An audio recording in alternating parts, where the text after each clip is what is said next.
Welcome to the Anti-Architect Podcast. I am your host, Christian Giordano. As president and owner of the design firm Mancini Duffy, I am driven by a quest for learning and radically changing the industry. With this podcast, I'm hoping to improve the industry that I'm so passionate about by taking a critical look at how architects work through a variety of voices and shared experiences.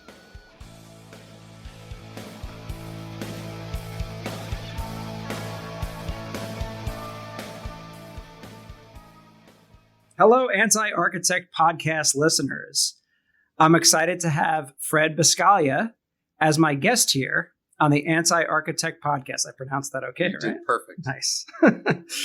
Fred is the Managing Director and Senior Vice President with JLL Project and Development Services. With more than 30 years of experience, Fred provides executive oversight for construction and project management, specifically for large-scale corporate real estate projects in the financial, insurance, and law sectors.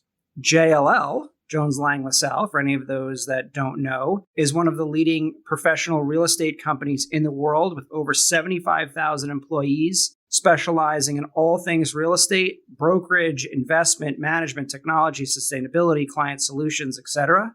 Fred is very well known in the New York real estate project management world, and as among the best, he has managed the redesign and densification of over 1 million square feet in Lower Manhattan for Conde Nast, as well as the consolidation of Raymond James into their headquarters, the Carlyle Capital headquarters in One Vanderbilt, MetLife's headquarters, Twitter, and the list goes on and on and on. I've known Fred for many years, and I'm excited to dive into this conversation. Fred, thanks so much for being my guest here on the podcast. Thanks, Christian. Thanks for having me. Awesome. So we had you over to our new office probably about a month ago or so, and we were kind of, we were having one of our legendary happy hours here, and you were checking out the new office. And you had been on my, list of potential guests for a while. And you said something interesting. You said, I'd love to come on your show and talk about why architects should embrace and use project managers. And I was like, you know what, that's the perfect topic, because I'd love to delve into that a little bit more. There are some great things, and we see a lot of value in a lot of the project managers that we work with directly, especially when it comes to like the quantity surveying and the budgets. And then there are sometimes we work with project managers where it's like, we're not exactly sure why they're on the job, or the budgets are all off and now it's our problem, our fault, right? I think a lot of the architect audience part of this podcast would say that architects gave up the project management. They should have never given that up as part of our services. How did this happen? All that sort of stuff. So why should we hire a project manager? Wow. That's a lot of information. So I'll start with a little story, okay? Just to kind of give you a little idea of kind of where I come from on this approach. So I grew up in a family full of lawyers, both on the politics side of it, but also on the private sector, on the government sector as well.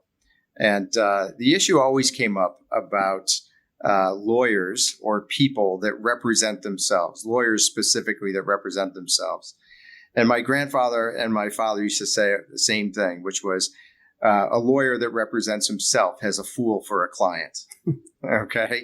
And I have extrapolated that into the tenant world, saying into the interiors world, which is saying a tenant and or an architect that represents themselves in a project are really doing themselves and their clients a disservice, because there is a perception in most instances that the architect is going to protect their work product as part of the project. So if there are issues that develop, if there is a set of drawings that maybe isn't exactly perfect, is the architect going to own up to those mistakes? Are they going to push those mistakes onto the tenant from a cost perspective and from a schedule perspective?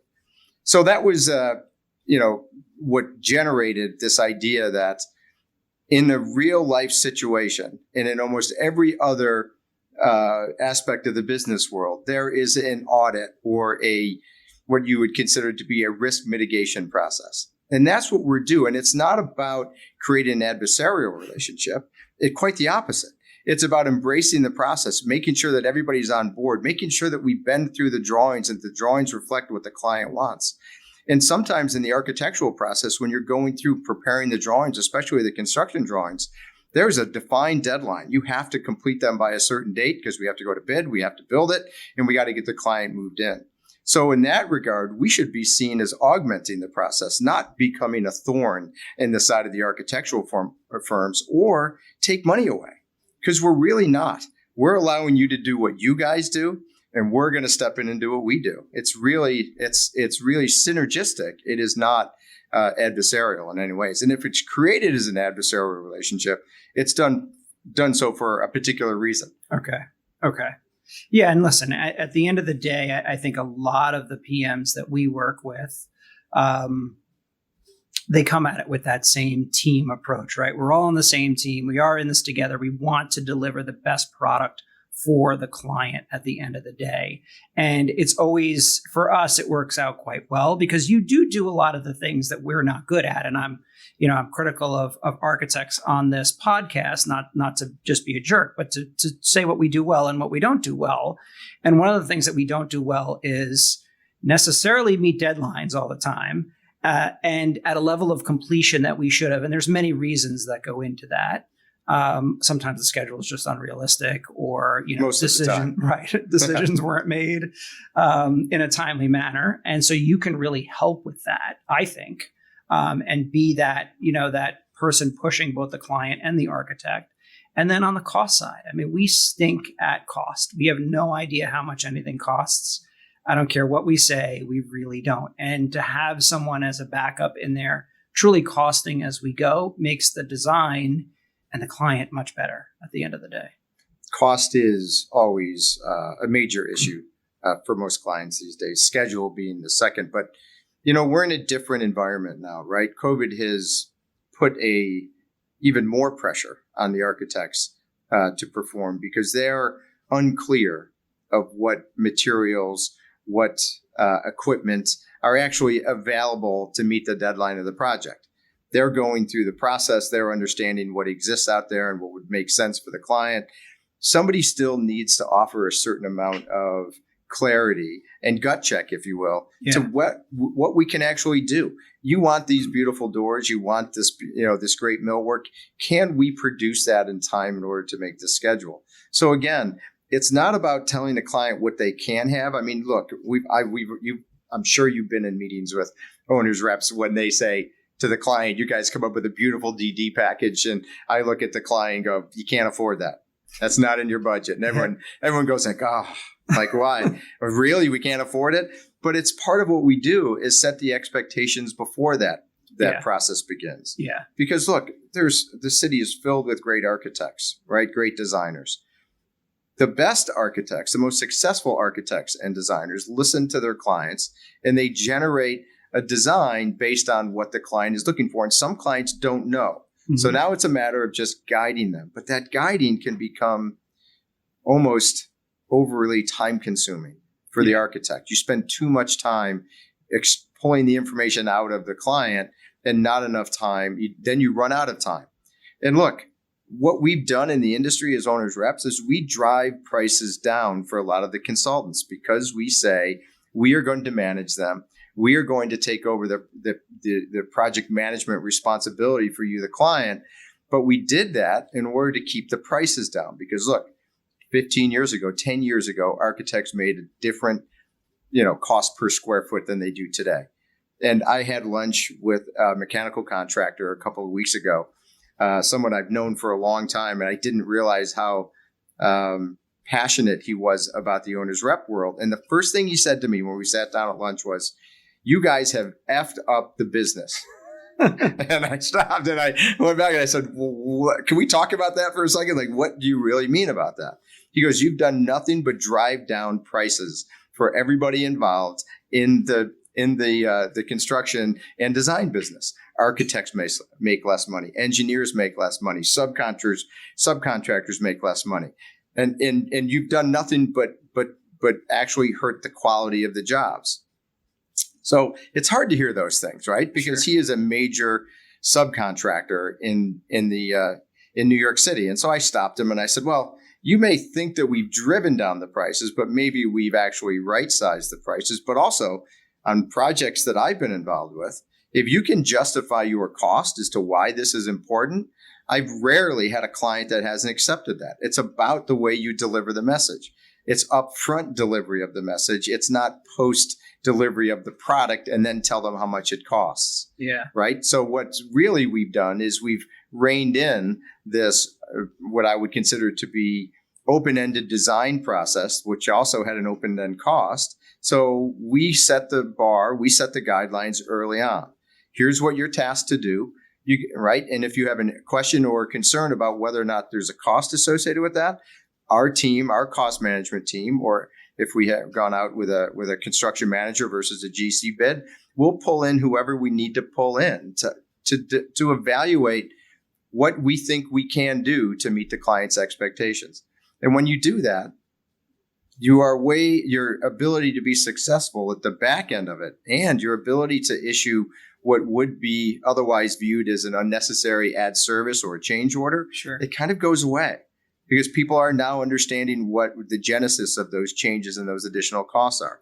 What I hear from clients every day is, I'm not saying they didn't do the work, Fred. I'm saying I didn't know they were doing the work and I had no opportunity to tell them not to do the work. Interesting. Right. And then here's the other part. So that sounds great. So now you just go and ask the client, you ask the architect, give me a proposal for the work. Right. So now they don't do anything.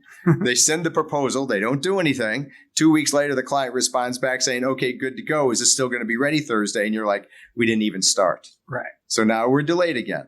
So it's that process of really working through all of the nuances before you even start to do the design, before you start to pull together what is the semblance of their overall, project. And that's what we're good at. That's what we can do. I feel like we should be guiding, not saying no, or not saying you can't do that, or this is what you should be doing. If we build the team and everybody's together, when there are mistakes, when there are issues, and we miss stuff, you guys miss stuff, everybody misses things. When the team is a team, everybody looks past it. When the team is fragmented or they've been put against each other, nobody agrees on those changes, and it changes the nature of the relationship. Yeah, it's the old liquidated damages approach. Right. If you don't trust the people you've just hired, what's the point? That's right. And it's funny. I was gonna tell a little bit of a story here about, and it fits perfectly, the first proposal that I ever wrote myself. Right. I remember it was a client I had brought in. I was a younger designer, not at Mancini. It was before Mancini. And I had to write the proposal myself and figure out the fee myself. And I remember that, I figured out all the hours, and the per square foot price came to something like absurd. Like I want to say like $15 a foot. And I remember the managing partner saying to me, look, there's no way you could go in with this number. That might be what you think it's going to take. And that might very well be what it's going to take to get the job. But if you don't go in at the $8 a foot, per square foot price, you're not going to get this job. And what I find interesting about that is now here I am as the managing partner, and I'm telling the people here, but I'm telling it for much less. I'm saying, that was 20 years ago. Now I'm telling people you've got to be in under $4 a foot, if you really want to get this job. And it's a tough thing because for us, we want to provide a level of service. We have obviously the professional, liabilities that are all part of that. Salaries are much higher than they were 20 years ago. Rent is 4 times the amount. Inflation for an architect or engineer is kind of irrelevant. It doesn't really matter if prices go up on the professional services side.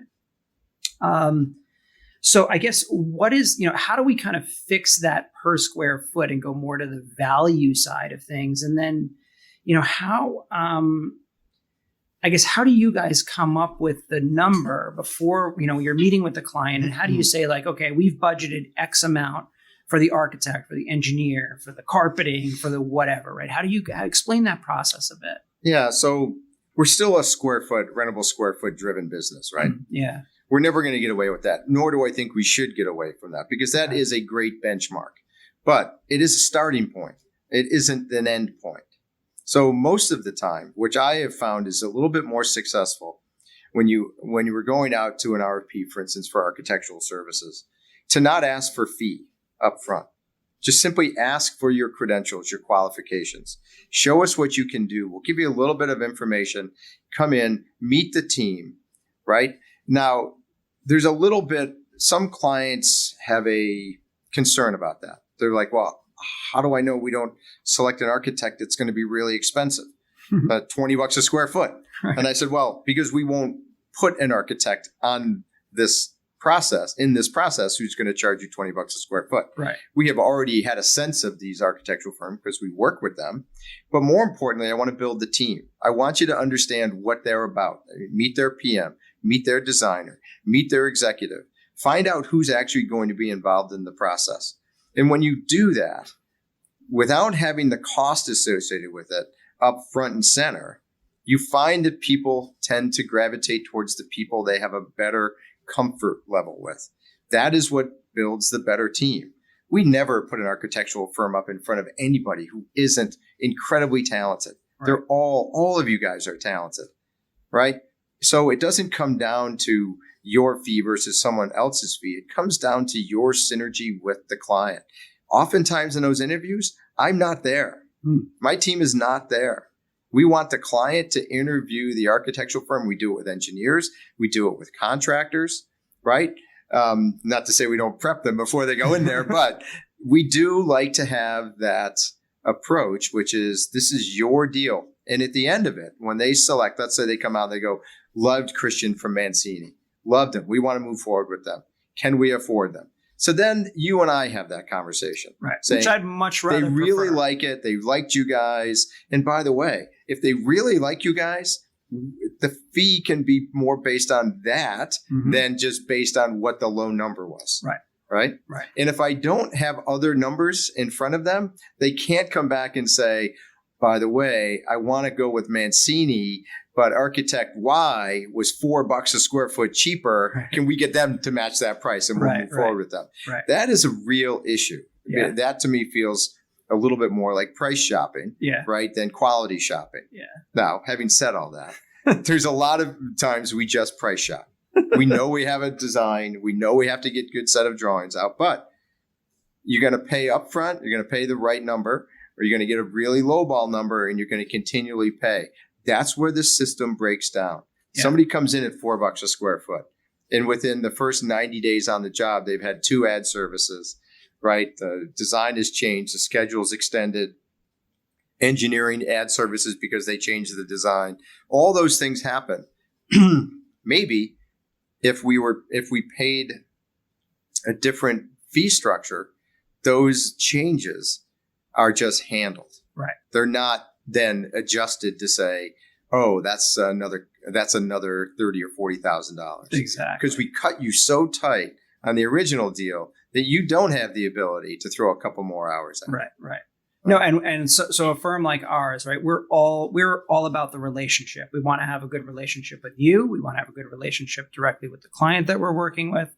We want to have a good relationship with the engineer. And so we try to make sure that our fee encompasses all of that. So the littlest thing that, we don't have to immediately throw up our hands and say, oh, that's a change. We need to get paid extra for that. Right. Because to me, that's the kind of thing in a relationship where if we're in a relationship, you're not going to nickel and dime me, because then, 5 years from now, you're going to have another project. 10 years from now, you're going to have an even bigger project. You may have other locations. And if we can get all those things moving in sequence, well, then it's the gift that keeps on giving, right? And that extra, couple grand that I asked for some silly task that realistically only took me an hour to do, I didn't piss everybody off on the way there. So I agree with that. But I understand why firms, like you guys have to do it, because there is this push for a low cost at the same quality. And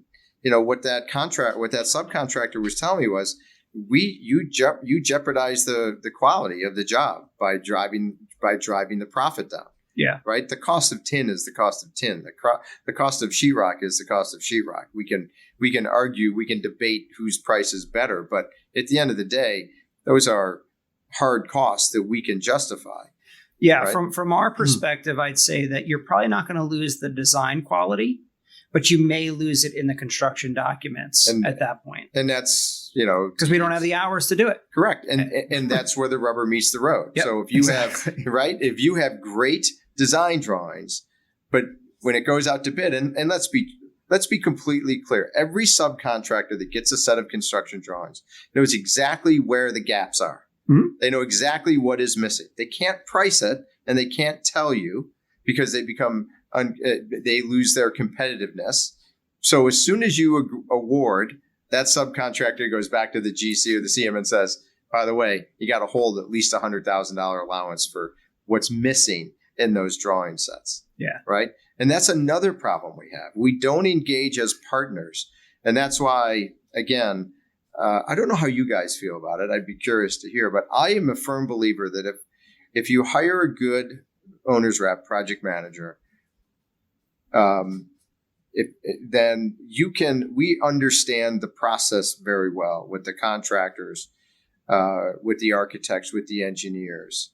And it's engaging and working with versus oversight, right? But when you guys are tasked with construction drawings, and in order to save time, you send your backgrounds out to every consultant at the same time. Realistically, we shouldn't do that. The mechanicals should go first. The sprinklers should go second. Lighting should go third. We should be building that layer, but we don't allow you to do that because we tell you got to do it in 6 weeks. Right. Right. So you have to do it. And then on the job site, it's filled with conflicts. The lights don't fit. Look, I just did a job now. We had, good architect, great contractor, 50,000 square feet of space. There were 127 ceiling conflicts. That takes time to resolve. Yeah. And if we would have taken a slightly different approach, we probably still would have asked for more time, but we would have asked for it up front, versus the back end of it. So how do you guys want us to help that process, right? Because it can't be just us. I can drive a schedule any which way, right? I can push and push and push. And eventually people are going to tell me what they want me to hear. Mm-hmm. They're not going to tell me the truth. So it's an interesting question because we also do need input from the mechanical engineer very early on, actually probably even sooner than we think we do, right? We need to know what the ceiling heights could realistically be. We really need to know, is there some sort of massive duct that's got to go through the space and then we have to branch off from that? If we know, and which way is more efficient to do that? If we know that ahead of time, kind of very early on in the design, then we can begin to design around that, right? Yeah. Then we would love a pause to actually develop, get things to a certain place, then give you those backgrounds. And you're absolutely right. Where I would say, again, if I go back to that 20 years ago example, I'd have 12 weeks for construction documents, where now, because I'm given basically a start date and an end date, I'm left with 6 weeks of construction documents, which is totally unrealistic because I need the first 4 weeks alone to just produce the backgrounds. Right. And then I'm giving half-assed backgrounds to the engineers, and they're just kind of throwing things in there. And it's all just, there's errors compounding on errors and so on. We use the technology that we've developed and the other technologies that are there to try to find all those conflicts ahead of time. Right. But they may not have even been figured out by the time they're in those drawing sets. So yeah, that's really what happens is you compound errors with other errors. Exactly. Because everybody then needs to redraw. Yeah. And everyone's going to come back and say, you got to pay me to redraw. Yeah. So if you say to your client, hey, I know you want to move in on this date, but realistically, if you moved in a month, 2 months later, you probably could save all of these headaches, all of this money. I mean, it's much cheaper to change something on paper than it is to change it while you're standing there going, oh yeah, that doesn't work. How are we going to get around that beam? How are we going to get around that ductwork? So it's really more, or as a team, we say to them, look, I know this is what we said, and you got to do what you got to do to get the job. But realistically, we've got to be able to, if you want this to go well, we need more time. Yeah. Interestingly, approach to all this is, I work very closely with brokers all the time. Obviously, they're doing the transaction side of the project. And some of them have gotten comfortable with engaging us much sooner. And there's a cost associated with that, right, to the client. Or if the broker's picking up some of the fee, there's a cost to the broker to do that. But what we used to say is a rule of thumb, and brokers still go by this, 12 months. 12 months from the time you go out in the market to find something to the time you can move in. It's really not 12 months, right? It's really longer. And they have longer, right? Like their process of going through and identifying what the client needs are and then extrapolating that into a plan, then going out to buildings. That process is better set with an architect and a PM early because that 12 months can actually become 14 or 15 months and gives you that pause and allows you to allows you to deliver backgrounds in a more, kind of a more organized process rather than everybody. You're constantly going back and forth. Yeah. So the brokers ask me all the time, we're hearing crazy things on supply chain. This is not about supply chain, I realize, but in order for us to offset supply chain, it's not about, people say, oh, just buy it early. Right. I said, well, what are we buying? Somebody has to draw and has to tell us what we're buying, or else if we're waiting for the CDs, what's the point? Exactly. Right. So again, we need to get people engaged sooner in this economy right now to do things early so we can pre-purchase, so we can purchase long lead items well in advance of when we actually need them. Then we do actually save. We can make schedules. We can make budget, but it's more expensive. It is just more expensive to do that. People are engaged longer, which means that their cost is higher. Yeah. Absolutely. So anytime you extend someone's involvement, you're in fact extending the cost a little bit. So those are things that we try and balance. How early? What's too late? What's too early? What's useless? What's not useless? Right. So we have to go through and balance that situation. So you brought up the broker relationship, and JLL is obviously brokerage, project management, and all those other things. Massive organization. Full disclosure, our broker. Yes. when we found our office space, and same in Jersey. And so, I always hear that there is, and listen, this is obviously all individual personalities, but I always hear the brokers don't want to use the internal project managers because there's too much at risk, right? That the broker, all the broker cares about is that client sign that lease, and that 10 years later, 15 years later, they're going to come back to them and sign another lease, and anything in between that is associated with them could just be money out of their pocket in the future and whatever, right? I don't see that with you, obviously. I don't see that with certain other, like there's some people at CBRE that are, you definitely don't see that. Some of the brokers that we know in common are very collaborative in that respect. But what's your stance on that? I mean, that is, I'll date myself a little bit, the $64,000 question. No, it's probably $64 million question, but, so there's a couple of approaches to this, right? So when brokerage firms began to embrace the owner's rep, the project managers, as part of their offering, it never really went very far from a brokerage perspective. And yes, for all the reasons that you just talked about, there's more downside than there is upside to it. If it works out and we augment it, we make them look great, that's terrific. But it's not always as simple as that. So we have to get away from the idea of walking around, stepping in front of the brokerage with our hands out saying, I want to get hired to run this project. Because that's where the problem comes in. What we have to do, which is which I spent a lot of time doing, is building the relationship with the brokers. And it's not about get me hired. It's about how can I get you hired? What can I do for you to help you get hired more often and make more money? Right. And it sounds easy, but it's not, right? Because they've been doing it for a long time. They all have a perception that they know cost, they know construction, they know design, right? They have their own series of relationships with a variety of different consultants and subcontractors and oftentimes contractors, right? So they're all trying to work like, how can I be my own person, my own rep, only be in front of my clients, right? And get this deal done. Mm-hmm. We have to show our relevance. We have to make it valuable to them. And some brokers will never win. We won't make up any ground. For lots of them who are maybe in their first 10 years of brokerage life, we have a tremendous amount of information, that you guys have a tremendous amount of information that is absolutely essential for them to prove to their clients that they are the best fit for that project, or potential clients, I should say. So it's really about showing our value and not saying how we want to get paid, right, and who's going to pay us. Right. We have to stay away from that. Look, there's plenty of work I go after that is not brokerage specific.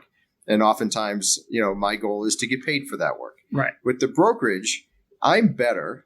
JLL is better. Any brokerage house is better if there's a better integration of the PM side and the brokerage side. Yeah. But it is a work in progress. And I don't know if we ever get to where we need to be. Right. But it's not for lack of trying. Right. But it's a challenge. I'm sure it is. What, if you had to pick one thing, what annoys you about architects? When they don't listen to what the project goals are. And a project goal isn't beautiful space. It's not beautiful space by X date. It's not beautiful space within this budget. The goal is a little bit more complicated. And I don't think we do enough time up front truly understanding our clients. We say we do. We ask for programming information. We ask for all sorts of cognitive requirements. What do you need? What are you looking for? But we don't spend enough time, architects typically don't spend enough time sitting with the client, talking about their business. What do you do? Why do you do it? Why is this important to you? Why is branding important to you? Why is AB important to you? And it sounds like we do it. It sounds simple, and we do it. And then we're oftentimes undone by what the architect will come back with. Interesting. Right? So I think that if there's this approach, which is before we spend any of your money, we need to understand you better. Yeah. Right? Some clients don't want to be understood. They want you to do what you tasked to do. And we can't change it. But a lot of the clients, I sat down, I have one client and I'm seeing clients that are now outside of the construction and real estate business, chief people officer, CFOs, chief marketing officers who aren't in the construction business. When I first started in this business, every single client I had was in the construction and real estate business. Now that's not the case. Right. So you have to spend a little bit more time explaining, not over explaining, because that's a problem too, but just making sure that they understand what our goal is. And if your goals align, right, and if the architect goals align, if we just make it a habit of taking a breath, a pause, I think we'll all be better off. We get hired, boom, go right at it. Client says, I want a schematic in 2 weeks, preliminary schematic in 2 weeks. What are you drawing? Right. And people use that schematic as a method of gathering that information. So now you go through multiple iterations of schematic design to get to the one that you ultimately like. Yeah. You could have cut out a lot of hours and a lot of time if we would have done a little bit more background work before we started doing that.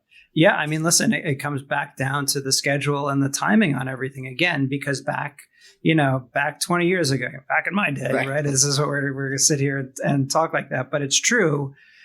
there were projects that I worked on where I would go and spend a week at the client's office observing them, how they worked, meeting different people. And I knew by the time those projects were done, I knew everything about them.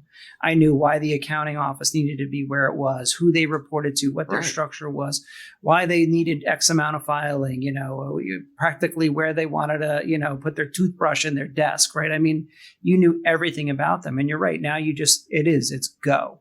So we've developed here at Mancini our newest piece of technology, which we haven't revealed yet, but it really is a programming and visioning app that kind of puts the power into a lot of individuals at those companies so that we can start to gather that information up really, really quickly. And it's like a very creative way of doing it. So as we develop that, I'll show it to you because I'd love to hear your input on that because it does try to alleviate some of those unknowns on the business side.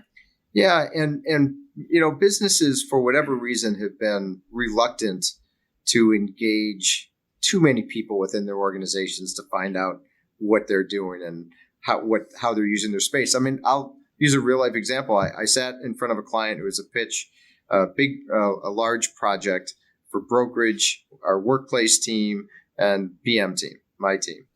And we sat across from the person, their chief people officer.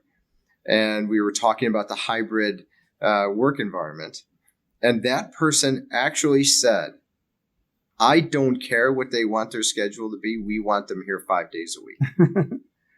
And everyone kind of, sat back and digested it.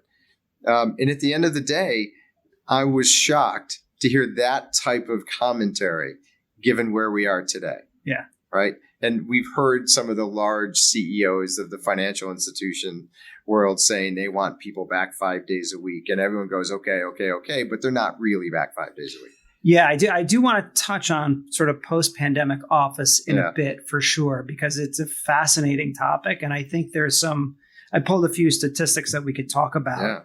Yeah. Let me ask you this, and then I want to hear a little bit about your backstory, but, you see a lot of architects give presentations, do those pitches to try and win jobs. I guess, when have you seen an architect totally fall on their face? And what advice do you have for us as architects to, when we're pitching different clients? Yeah, it's really good. I don't see a lot fall on their faces. Okay. It's rare. It's rare. Sometimes it's that's helpful to me because I don't have to consider them. The client doesn't consider them anymore. Right. It's a little bit more challenging. Was a disaster there. Exactly. We'll get rid of them. But when there's 4 architectural firms or 5 and the client says they're all great, right now it's like, I was kind of hoping we would find one that wasn't so great and that. But it's usually what it really comes down to is preparation. Who's the client? It doesn't take a lot in today's day and age to read a little bit about clients. You can go to sites like Glassdoor and find out what their recruiting strategy is, what their internship strategy is. If they're publicly traded, you can look at their 10Ks. You can find out a lot of information about a client. And law firms, that's the single biggest issue with law firms is they speak a different language than corporate America does, and people come in and pitch them as the corporate America, and they don't. The terminology is different. Right, the colloquialisms are different. Sure. They speak differently, and if you understand them and you can actually engage them at their level, you're more likely to be successful. Even if maybe what you showed from a design perspective isn't as great as somebody else. But if they go in there and they start talking about something that law firms aren't accustomed to talking about or is irrelevant to a law firm, even the design may be beautiful to the law firm, it's like they don't understand the business. Right. So that's a particular sector, though. But for the most part, it's just not having done some homework. Who's sitting across from me from the table? Everyone says, "Oh, I don't want to see that." I don't want them to see that I looked at them on LinkedIn. Why? Yeah. Why?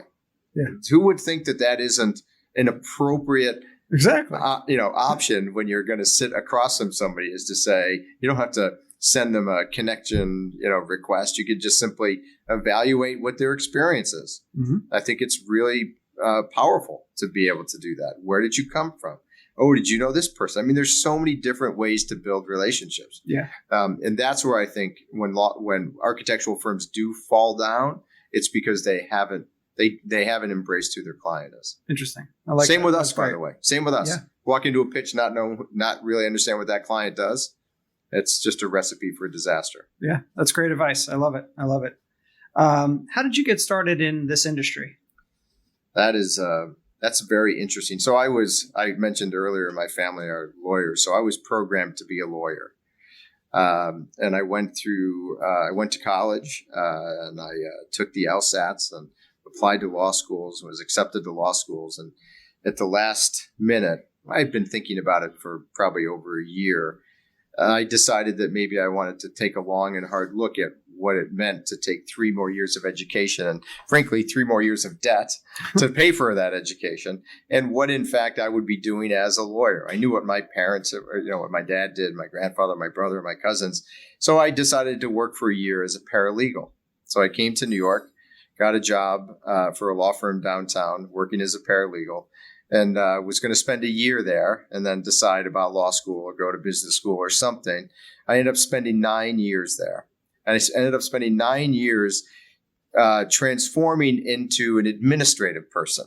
So it took me out of kind of the paralegal role. I actually had developed a relationship with the firm's managing partner and the executive director, and they kind of helped build a different career for me, which was law firm administration. So I left there to go to a small firm, and then I left there to go to Winston & Strawn, where I was for over 12 years. And at Winston, my first day on the job, I had to step into the middle of their construction and relocation from Lower Manhattan to Midtown. That was really the first construction job site I had actually ever been on at that size, 160,000 square feet. And that's when I got hooked. And that's when my focus changed. That was 1995. And what ultimately happened is, towards the end of my 12 years, the last 6 years I was there, I traveled across the globe. Every time they would purchase another law firm or merge with another law firm, I would go in and adjust both the administrative and organizational infrastructure, but also the real estate, and either modify their space, dispose of their space, and build out new space. And I did that all across the U.S. and in Europe and even Asia. Oh, wow. And then, so as that was kind of winding down, I had an opportunity to go to another law firm. And I'll be honest, the travel became very, very debilitating in some ways. Great in the beginning, but debilitating towards the end. I took a job with another law firm, and I ran a lot of construction for them. They were smaller in terms of number of offices, larger in terms of lawyers, but larger offices. Anyways, during that process, I began to evaluate, was this the environment that I really wanted to be in? It's a challenging environment. It's a very complicated and politically motivated environment. And I had an opportunity to go out on my own. I had several people in the construction and the architectural industry who were very supportive of me starting my own owner's rep firm. But there were quite a few even then. This was 2008, 2009. And so I decided to do it. I had a couple of built-in clients.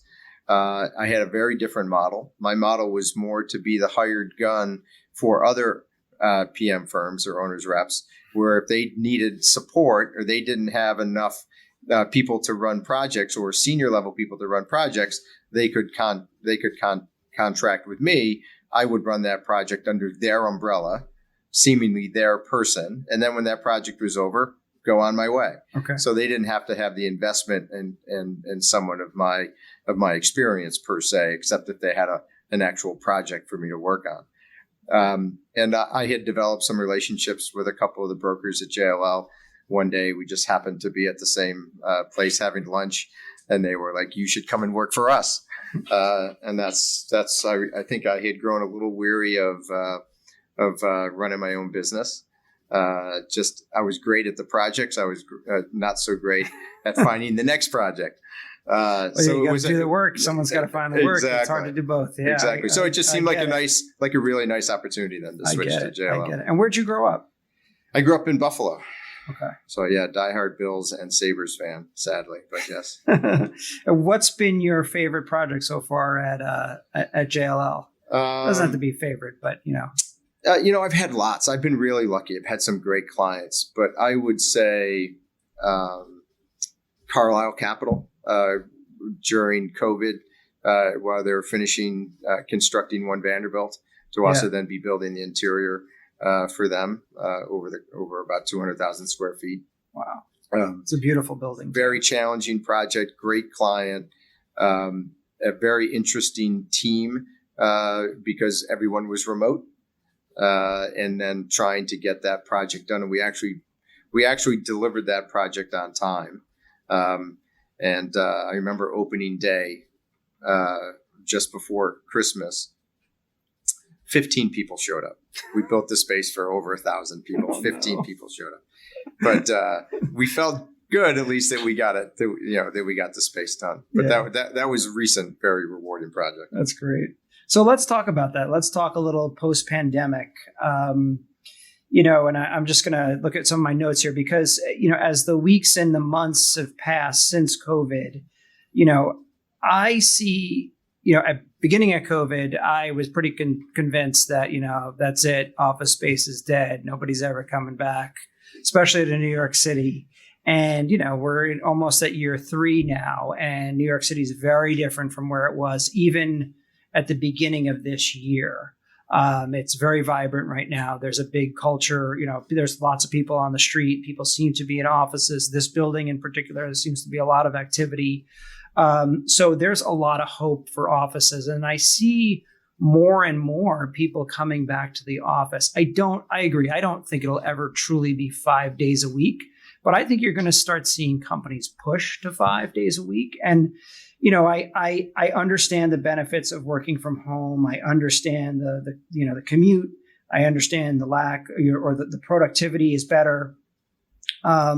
But I also think there is a downside for society at the end of the day that, offices are where young professionals establish relationships and mentors and colleagues and future husbands and wives or partners, whatever that might be. But my wife at work, I know some people here have met their, future spouses, that worked here at Mancini, and especially in New York City, that sort of office culture.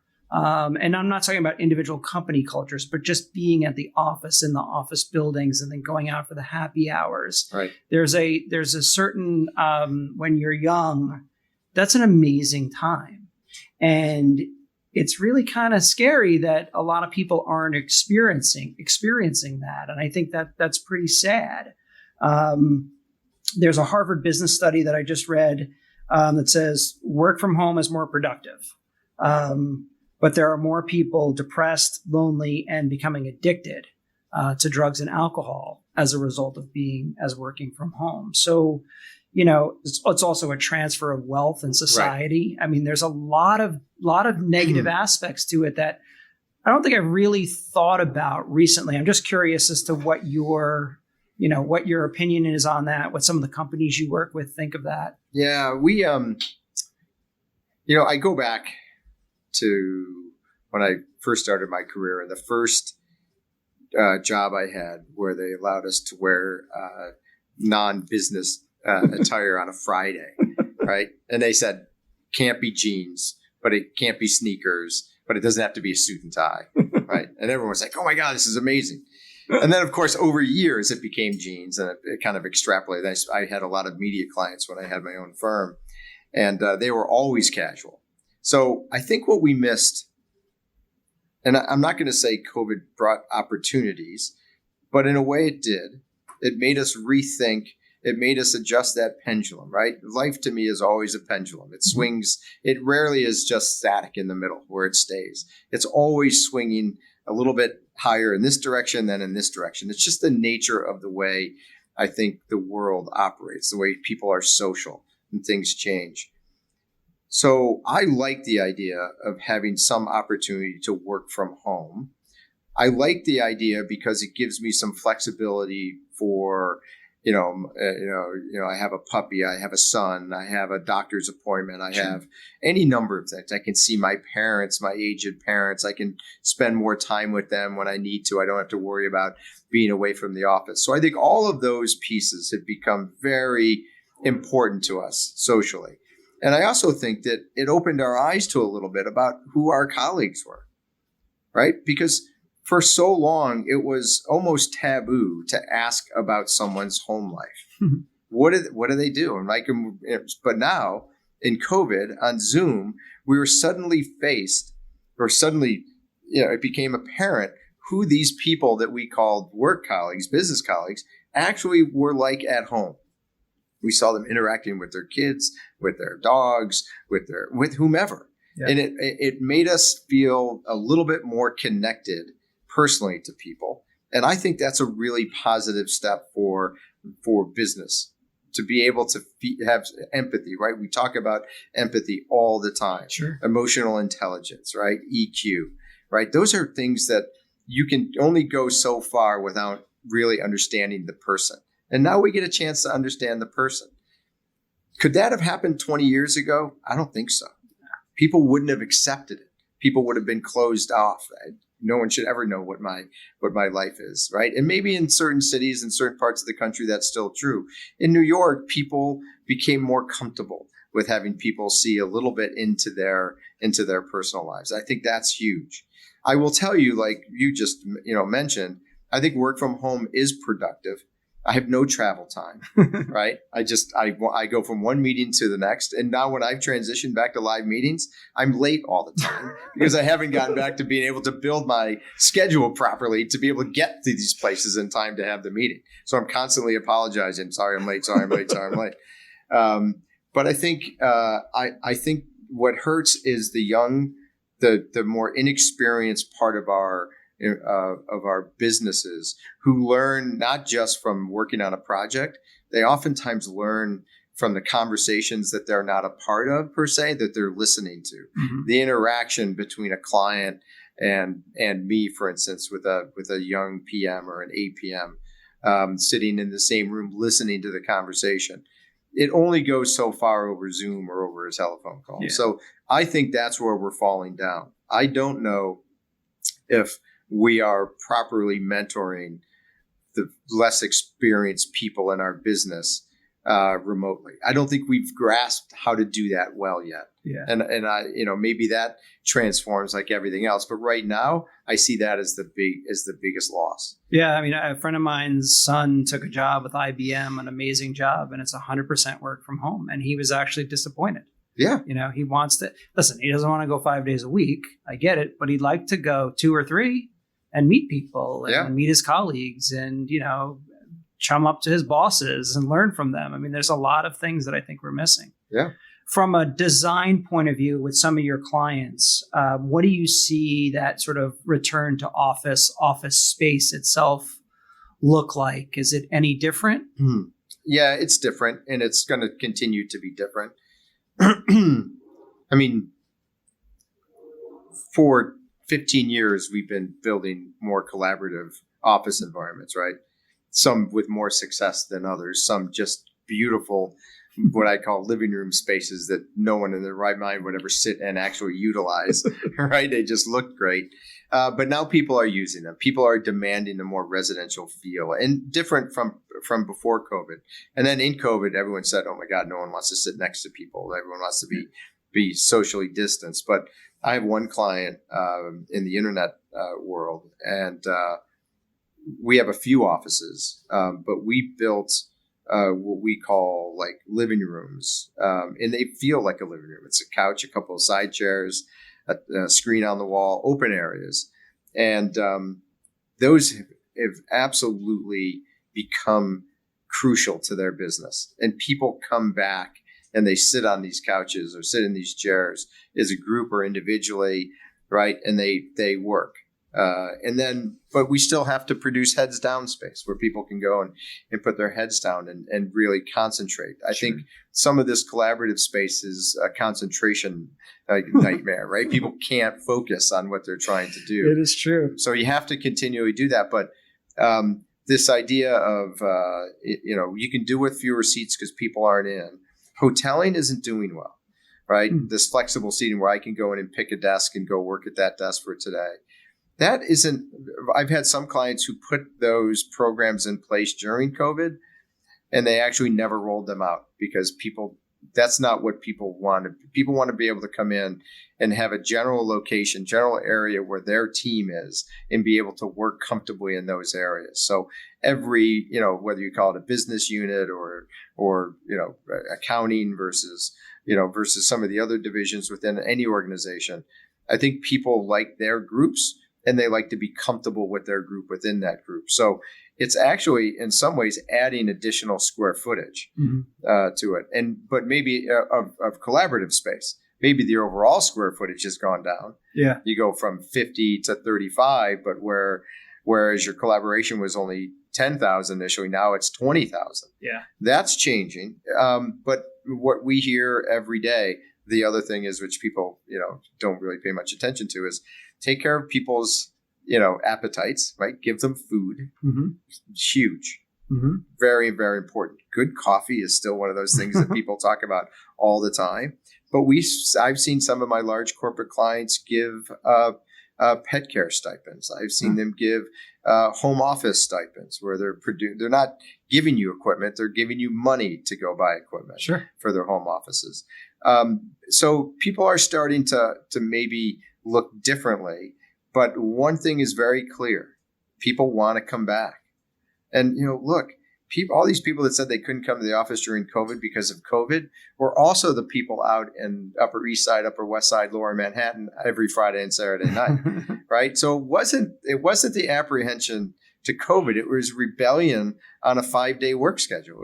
They were rebelling against the business model, not the social model. And it was easy to say, oh, this is all about COVID. And there were a few people that wouldn't come in because of COVID, but a lot of people were out experiencing life during COVID, just not in the office. Exactly. Right. Exactly. So now if you can embrace them a little bit, give them some of that feel back in the office, I think people are more interested in coming in. Very well said. Outstanding.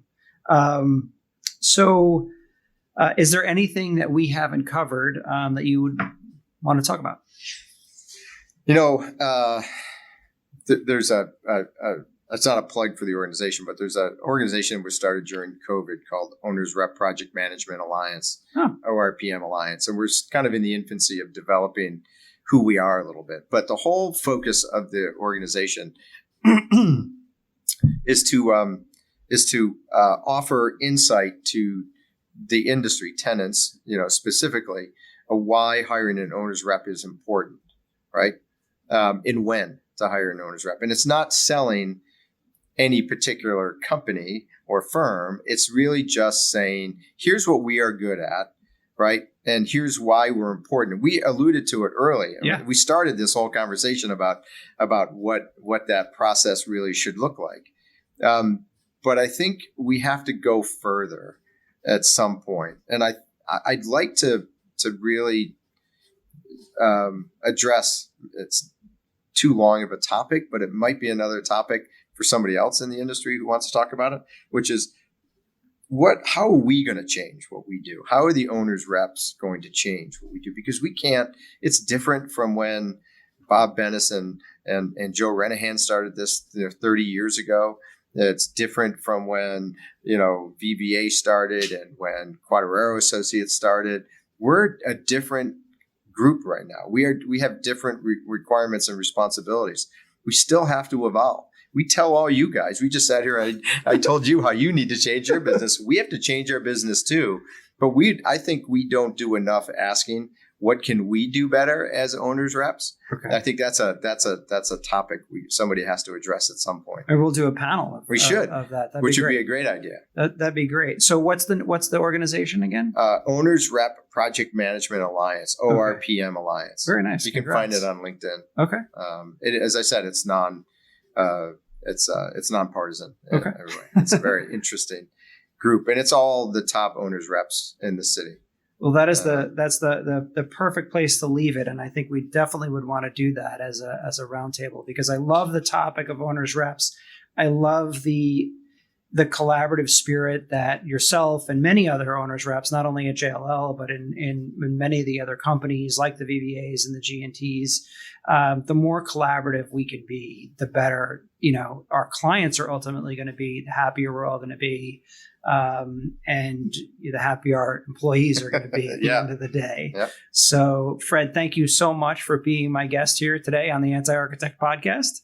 I really appreciate it. To see and read more about Fred, go and check out his LinkedIn. Anything else in terms of plugs that you'd like to talk about? No, I think I think this goes a long way in showing people what a good owner's rep, and I'm being a little bit pat myself on the back here, but I've spent a lot of years understanding how this business works, and sometimes we are oftentimes relegated to a different role, a taskmaster role. Mm-hmm. And we are taskmasters, but we are really advisors at the end of the day.